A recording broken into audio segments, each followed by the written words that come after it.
back to my YouTube channel. So don't forget to subscribe, Math TikTok PH. Thank you so much. Hello students, happy learning. So today we are going to discuss the learning activity sheet number 14 for term 1 mathematics for grade 7 students. So our lesson title, percentage decrease, learning target, define percentage decrease, and use the formula to find the percentage change between two numbers. Ito po ang kailangan matutunan ng mga grade 7 students. Are you ready? Okay. So, let's have the definition. So, ano nga ba yung original price? So, babalikan po natin yung ating discussion about original price. So, ito po ay starting amount or the initial value before any change happen. Okay? So, ano naman yung ating new price? So, nire-review lang po natin. So, ito naman po ay yung change amount after the decrease happen. So, ibig sabihin from the original, yung iyong starting amount, syempre, meron kang new price. Yun yung nag-change ka na. Okay? So, ibig sabihin, meron kang na-discount doon. Kaya bumaba yung price. So, let's have example.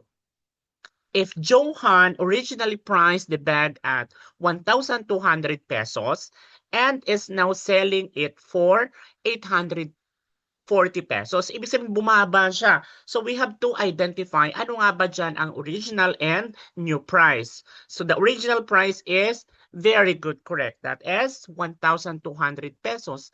How about the new price? Very good, correct. That is 840 pesos.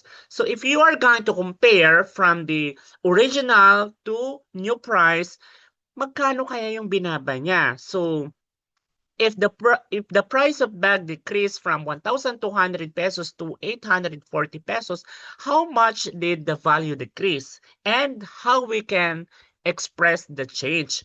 So yun po yung aalamin natin today. Let's us now find out. Are you ready? Okay. So let's have the definition for the percentage decrease. So when people encounter situations like items going on sale, price drop, or values decline, it involves po dito yung tinatawag nating percentage decrease. Madalas natin makikita yan when we go outside, mamimili tayo sa mall, or kung anumang store. A percentage decrease is the amount of a number has reduced. Kaya bumaba siya ng price compared to its original value, expressed as percentage. So, ano po yung ating formula dyan? The formula is simply percentage decrease or PD is equal to original price minus new price. Yung sagot po doon, i-divide mo ng original price. Then, the answer, i-multiply natin sa 100 or 100%. Tandaan po natin itong formula. Okay, next. So, let's have apply. Okay, problem 1. Finding the percentage decrease between two values. Ito po yung ating example doon. A shirt that originally cost 1,000 pesos is now on sale for 820 pesos. Ang tanong doon, what is the percentage decrease? So, for our solution, kailangan ma-identify natin by completing the table.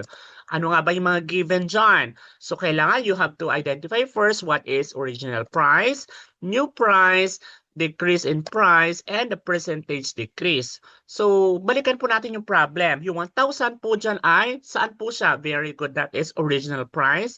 How about the 820 pesos? Yes, correct. That is the new price. And from the given original and new price, makakompute na po natin yung decrease in price. The formula is simply, subtract lang natin yung original price minus new price. So we have 1,000 pesos minus 820 pesos. So therefore, we have 180 pesos. So yan po yung ating tinatawag na decrease in price. Yung binaba niya from the original price. So from that, we can now compute the percentage. Yun yung tinatanong sa problem. So to get the percentage decrease, use the formula original price minus new price divided by original price, then multiply by 100%. So we have, okay, so 1,000 pesos minus 820 pesos divided by 1,000. Then, don't forget, laging minumultiply sa 100%. And we have now 180 pesos. Kung mapapansin natin, di ba, yung 180, yun na po yung sagot natin doon sa decrease in price. So, pwede mong i-copy na lang yun, i-divide mo by the original price, which is 1,000. So, kaya we have 0.18. And, i-multiply na po natin by 100. Or simply, i-move mo yung decimal point, 0.18, kaya magiging 2 decimal yan, going to right. Kaya 1, 2, kaya magiging 18%. Put the percent symbol. So, therefore, a short's price decreased by 180 pesos, which is equal to 18% decrease. Okay, so now, let's have problem number 2. Finding the original price and the amount of decrease. Dalawa naman ang ating hahanapin sa problem. Example, the original price a charger at 200 pesos. To attract more buyers, a seller gives a 35% discount. So medyo malaki yung discounted niya. On the item, find the new sale price and the amount of decrease. So we can now identify by completing the table. Okay, so first, balikan natin yung problem. Ano po dyan yung original price? That is the correct, 200 pesos. So, how about yung 35%? Alin po dyan? Yan po yung ating binaba na percentage decrease, which is 35%. And then, mahahanap na natin yung ating tinatawag na new price using the given. So, the formula is simply original price minus the quantity of original price times the percentage decrease. Kaya nga, we have to substitute 200 pesos minus yung ating quantity of 200 pesos, multiply natin by the 35%. Kailangan naka-convert po siya sa decimal. Kaya nga 0.35. Yun po ay multiply mo doon sa 200. Yung naka-open close parenthesis. Kaya nga we have, copy mo lang 200 pesos minus what is 200 times 0.35. That is very good. 70 or 70 pesos. Then you can now subtract. 200 pesos minus 70 is correct, 130 pesos. Yan na po yung ating tinatawag na new price. Kasi di ba, na-discount siya ng how many? 35%. Kaya 130 pesos. From that, we can now compute the decrease in price. Magkano kayang binaba niya? Just simply subtract natin yung ating original price na 200 pesos minus the new price na 130. Kaya we have 70 pesos. So, therefore, the charger's new sale price is 130 pesos. With, magkano yung percent na binaba?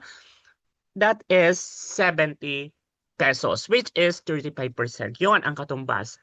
So, with that, you are going to do the activity for last 14. I'll give you 10 seconds to copy. Ready?